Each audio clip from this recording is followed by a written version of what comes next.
Welcome back to the spot. Welcome back to my channel. We're here for some fun today. Well, I mean, I'm gonna be having fun. Y'all are here to learn about me. If you're watching this video, just because I realized over the course of the past couple weeks that a lot of my subscribers, there's a large portion of y'all who don't actually know who I am as a person. So I took it upon myself to ask everybody on all my platforms, on my Twitter, on my Instagram, on my Snapchat, what exactly is it they want to know about me, in case they were curious or whatever the case may be. And I got a pretty good handful of questions in return, to be honest with you. I'm pretty excited to answer some of these. I'm also not excited to answer some of these, but we're gonna rock with it regardless. Also, before we go any further into this video, in case you haven't read my shirt by now, I'm an uncle. My sister gave birth to a very beautiful and healthy young daughter, and I'm excited because I feel like, I don't have any nieces or nephews until now, and I'm excited to be a girl dad, but have the opportunity to give the daughter back at the end of the day. It's the best of both worlds. Anywho, let's get into these questions, just because I don't want to keep y'all waiting. First question.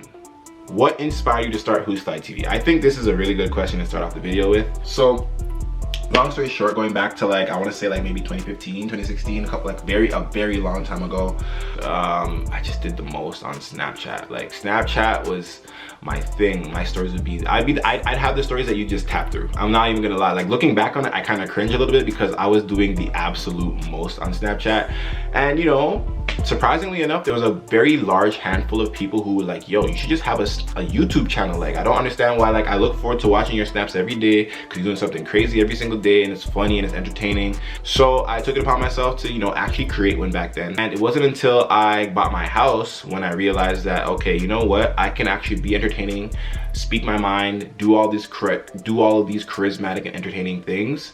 But also now I have a concept that I really am passionate about, and I really do want to help and share information on necessary topics such as, how to get your first home, how to save money better, tips to kind of, find different ways to make extra income, the importance of having several streams of income, because I think those are things that you don't really learn in school, and I'm passionate about talking about. So it's something that I really take a lot of pride in, having a channel that could be entertaining as well as insightful. Yeah, that's the best word for it. So that's what inspired me to start, and then that's what kind of gave me purpose afterward. So that's the story on Whose Fly TV and why we're here today. And ooh, that sunlight coming in, that crazy. Oh, you see the shimmer? Okay. Next question. How much stronger does failure really make you? Bruh, that is a very good question, because I feel as though failure can kind of break people, and I would be lying if I said it's never broken me temporarily. But I'm someone who's kind of resilient. I pride myself on that resilience. But failure makes me stronger, because when something happens and you're like, bro, this is the end of the world, and then you wake up the next day and you're like, it wasn't the end of the world. I'm just like, bro, you already feel like you've hit rock bottom. I can only go up from there. So whenever failure comes about, it's temporary to me, because I know that I'm gonna get up tomorrow and I'm gonna make sure that I turn this outcome around. I feel like that's the most motivating thing about failure, because once you're at rock bottom, you really can't go anywhere but up. Another question. How did you get arrested?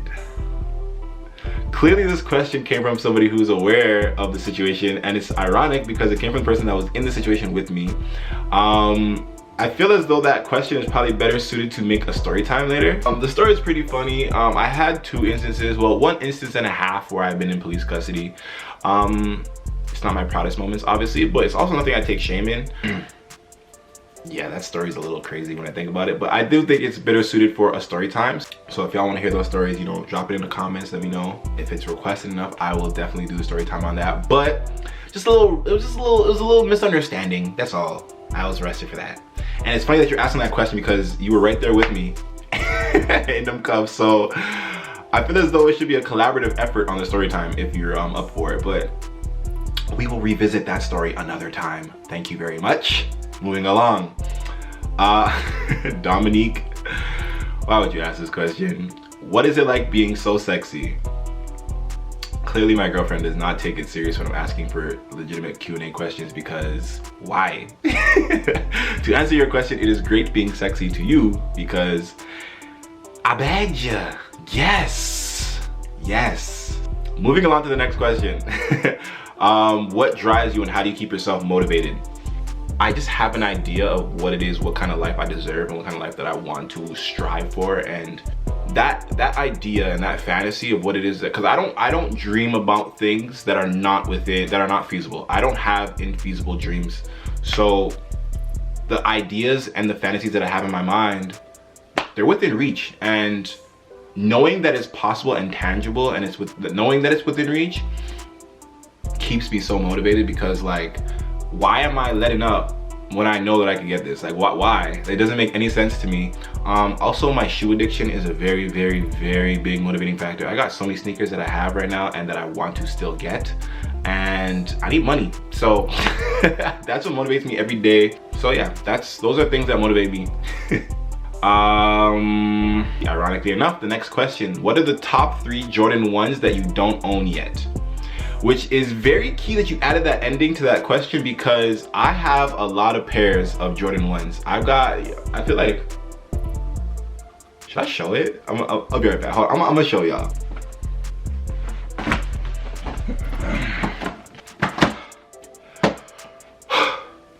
Okay, so got about 10 pairs of Jordan 1s. These are my babies right here. These are my favorites. Got the shattered backboards. Got red toes, got the crimson tints, all right, got clay greens, got gold toes. I probably wore these like twice all my life. Shadows, blue moons, royals. When I look at the blue moons and I look at these, I'm like, bro, I'm really out here just wasting money. Got the Fearless ones. Still haven't worn these ones yet. And to top it all off, Bread ones. These are the ones that started it all, to be honest with you. These are my first pair of ones.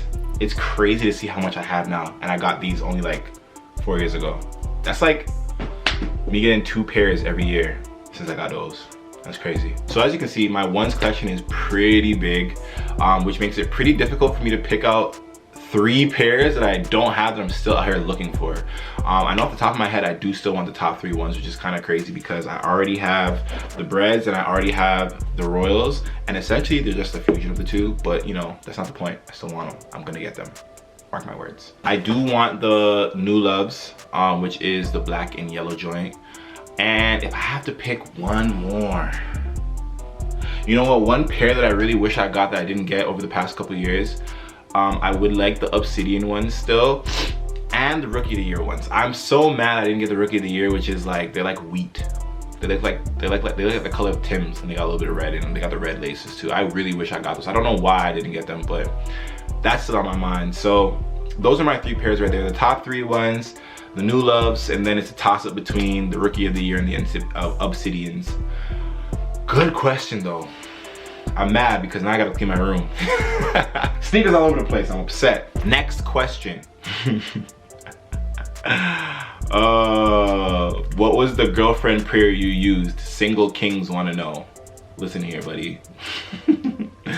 That's a very funny question, just because like, I wasn't even ready for Dominique when she entered my life. So I feel like, honestly, as guys, like, we just have to be prepared for the one to walk into your life at any given time, because if you're really not prepared and you go ahead and fumble that bag, like, sometimes there's no coming back from it. So that's my only word of advice. It's just a matter of being prepared, because sometimes that girl will walk into your life and you won't be prepared for it, and then you end up going ahead and doing some bozo shit that ends up ruining it for yourself, and then you just lost out on the gem. So be prepared, because that is crucial in my opinion. That's my only word of advice, because you know, they're out there. The gems are out there. It's just a matter of us being alert and being aware and acting accordingly once they show up. Oh my God. What was your most embarrassing date moment? Oh my gosh. I always feel as though, like, when you hear a question, the first thing that comes to mind is usually the right answer. And the first thing that comes to mind when I think of my most embarrassing date moment is There was this one time I was around like 21, 22 years old, and I actually got my second car. The reason why I was on my second car is because I had gotten into a car accident with my first car and I totaled it.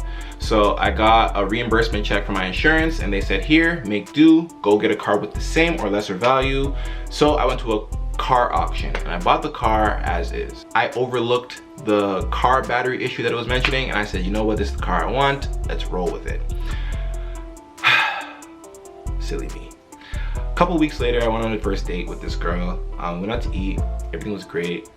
And we went to go get ice cream really quickly, park up and talk. It was raining and I was like, yo, this is the move right now. This is the vibe. Let me turn the car off, leave it in ignition so that the music can keep playing, but the car's not running.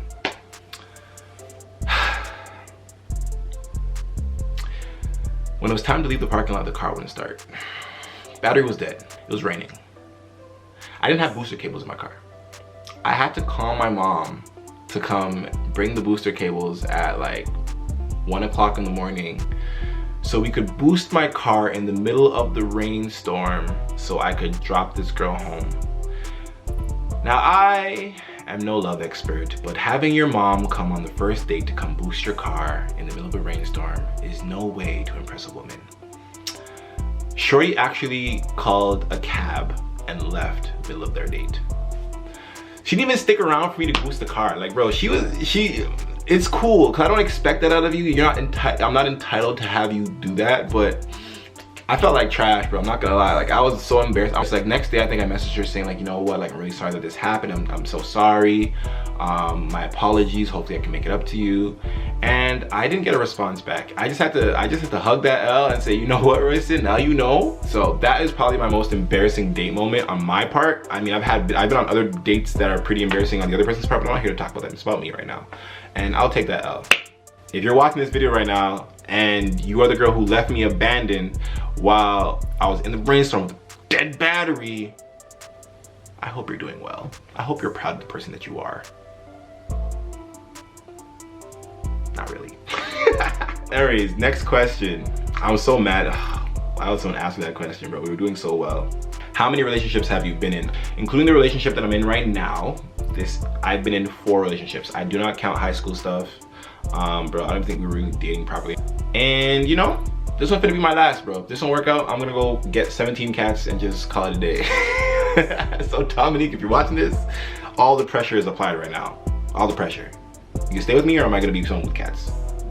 You pick. What is my favorite song? That's so difficult. I feel like I flip-flop back and forth between the two, but it's somewhere between Candy Rain by Soul For Real and You Make Me Wanna by Usher. Those are my top 2 favorite songs ever. Candy Rain is just such a feel-good song. Like, it just reminds me of my childhood. Like, bro, that song is so good.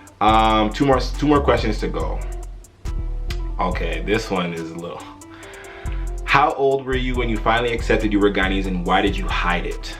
Natalie, why would you ask this question? So for those of you who don't know, Natalie's the one who made this painting.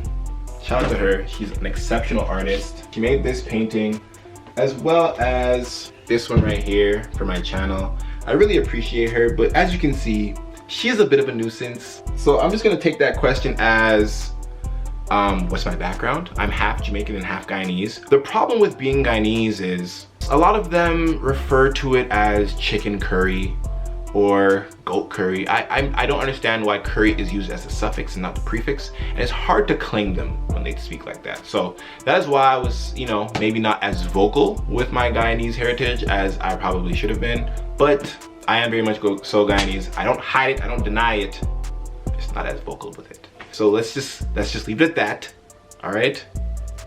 It's out in the open. I'm half Guyanese, I'm half Jamaican, and I love both parts of my culture. I wouldn't trade it for the world. The only thing I would change is that they say curry goat instead of goat curry. Okay, so last question. What's a current goal you're working towards and another that you have for yourself in the next 5 years? Which is a very good question. I love questions like that. A current goal that I'm working towards right now is actually getting my YouTube channel monetized. It wasn't a goal of mine when I initially started making YouTube. I literally just started it out in the beginning just to kind of be informative and, you know, help people learn a thing or two. But now I'm realizing, like, you know what? Why not get a bag to talk and do the things that I love to do regardless? Well, my deadline for that goal is before Christmas. So hopefully I get that done. And what's a goal for the next 5 years? I make very, very lofty goals for myself. I have high expectations out of myself. So what I want to have accomplished by the next 5 years is to have 2 investment properties as well as living on my own. I also would like to be a father in the next 5 years. And I want a Mercedes Benz. I'm not gonna lie to you. I don't know which one. I don't know what model. I just want a Benzo, bro. I don't know what it is. Like, I need it. And another goal that I have for myself is I want to learn to be a private pilot. I've had that dream for a couple years now. Seriously, I actually began due to COVID. It's been put on pause for now, but it's still on the back burner. It's still a goal of mine. I still plan to get it done. So those are the 3 goals that I have for myself. I want to have 2 investment properties. I want to live on my own. I want to have a nice little family started, and I want to be eligible to be a pilot. So those are my goals that I have for myself in the next 5 years. If I don't have them accomplished, I'm gonna be right on the cusp of having it accomplished. And I know that for sure. Like, that's just the standard I set for myself. And I feel like that's the standard everyone needs to have for themselves. Like, if you set goals, make them lofty so that even if you don't come close to it, you're still in a good position. You know what I mean? Like, I think that's something I really take seriously, and I think a lot of people should as well. And that just about does it for the questions, to be honest with you. So those are my Q&A questions. I mean, this is kind of fun, I'm not gonna lie. I do have quite the mess to clean up now with all these sneakers, but it was cool. Maybe we'll have this another time. I think we definitely will, because I think as we get more subscribers on this channel, as we get this page popping, there's gonna be a lot of people that are newcomers and they're gonna wanna know about me as well. And maybe there's some questions that weren't asked for this segment, but there will be in the future. So, you know, I'm as transparent as possible. As you know, you guys, as you guys can see, I have no problem putting myself on blast. So make sure you like, make sure you comment, make sure you subscribe. I wanna hear in the comments, like, you know, like, which one was your most surprising answer and which one was the most entertaining one. Stay tuned, we'll be back. Peace.